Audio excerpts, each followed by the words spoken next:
हाम्रो यात्रा काठमाडौँदेखि दोलखासम्म रहेको छ है त। बिहान 8 बजे हामी चाहिँ निस्किसकेका छौँ। बाटोमा केही रमाइला दृश्यहरू खिच्दै हामी लाग्यौँ।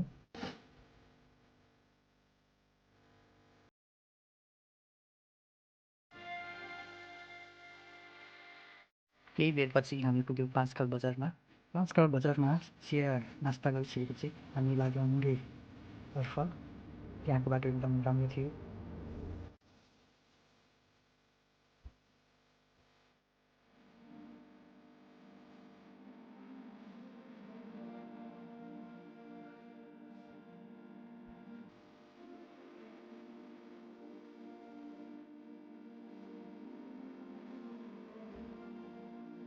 केही बेरपछि हामी पुग्यौँ मुरे बजारमा।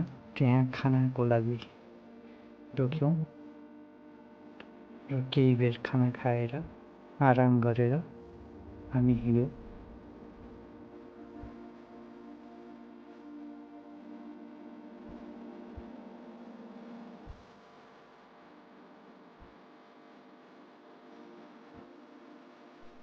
त्यसपछि हामी पुग्यौँ खरिडुङ्गा भन्ने ठाउँमा।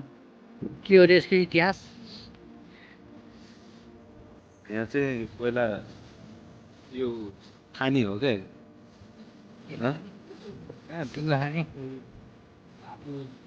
इम्पोर्टेड धातु त्यस्तो नि होइन यहाँबाट त धेरै बाहिर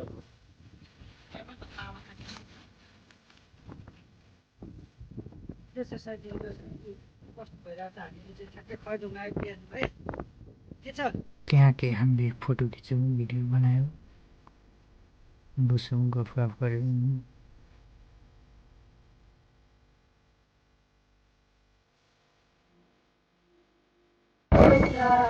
चिल्लायो साथीले चिल्लायो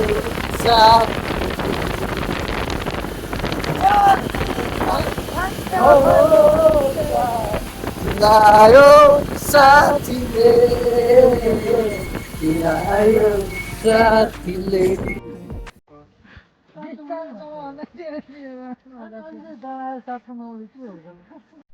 कालिम्पोङ पुग्न अब केही किलोमिटर मात्र बाँकी छ।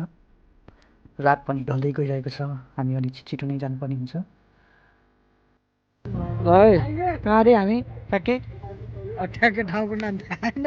कालिम्पोङको लागि कालिम्पोङको लागि लगभग हामी 10 देखि 12 किलोमिटर अझ बाँकी छौँ हामी।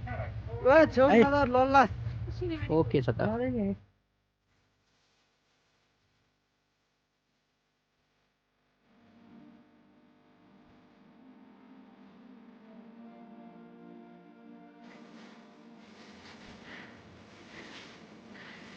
यहाँ चाहिँ बाइकले तान्नु अलिक गाह्रो भयो। धुलै धुलो रहेछ। धुलो त्यही भएर नि ठाउँ अलिक राम्रो पाउनु भयो। फाइनली जसोतसो गर्दै हामी कालिम्पोङ गेटसम्म पुग्यौँ। कालिम्पोङ पुरी भिलेज एकदम नाइट भ्यू राम्रो छ। पुगेपछि हामी त्यहाँको लोकल स्याङ खाँदै रमाइलो गर्न थाल्यौँ।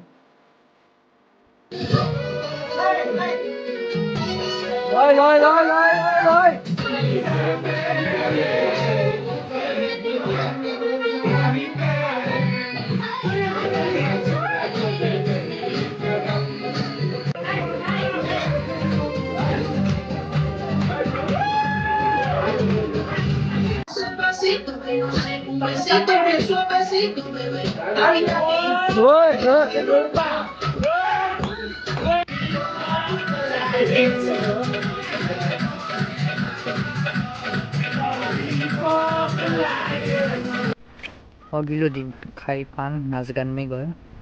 त्यसपछि हामी सुतेर यो चाहिँ हो है हामी बसेको ठाउँ चाहिँ। ल अब हामी ट्याक्क लगाएर यहाँबाटै मन्दिर घुमेर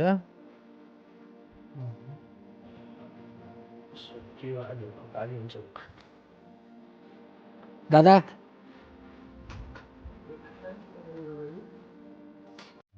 बेलुकाको डोज अलिक बढी भएको दादा हो। कालिम्पोङ माइकको यहाँबाट चाहिँ मन्दिर जाने बाटो जाउँ न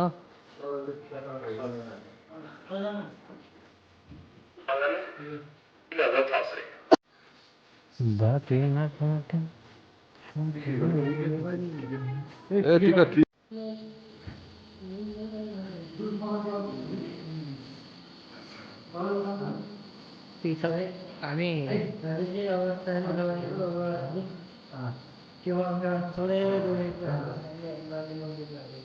हजुर केवलका पनि ठ्याक्क आइपुगेको छ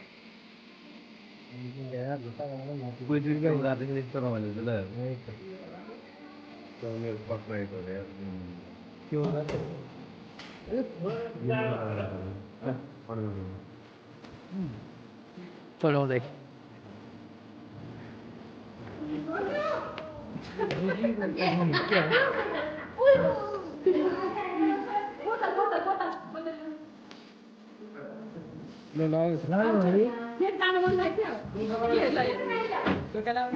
बोले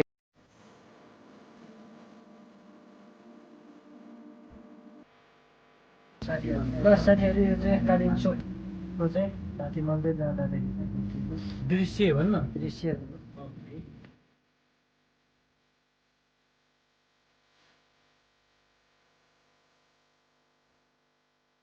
यो चाहिँ मन्दिरबाट फर्किनेको भिड है हामी चाहिँ जाँदै यताबाट चाहिँ फर्किँदै लागौँ लागौँ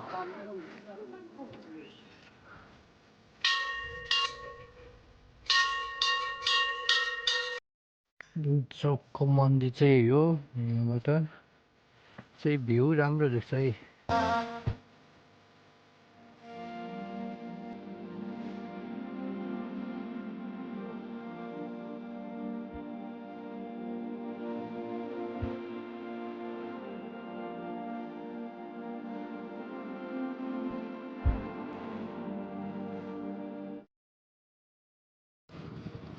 लामो कुरा गर्नु थाल्यो त्यहाँ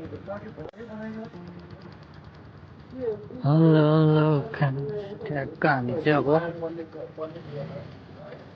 कालिम्पोङबाट बिदाबारी भएर अब जाँदैछौँ हामी सैलुङ त्यसपछि सैलुङतिरै भेटौँला हामी बसेको होटल चाहिँ यही हो होटल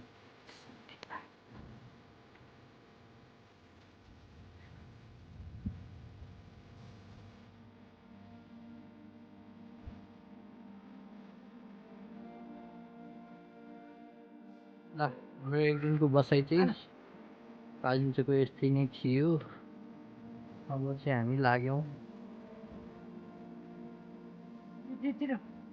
सैलुङतर्फ है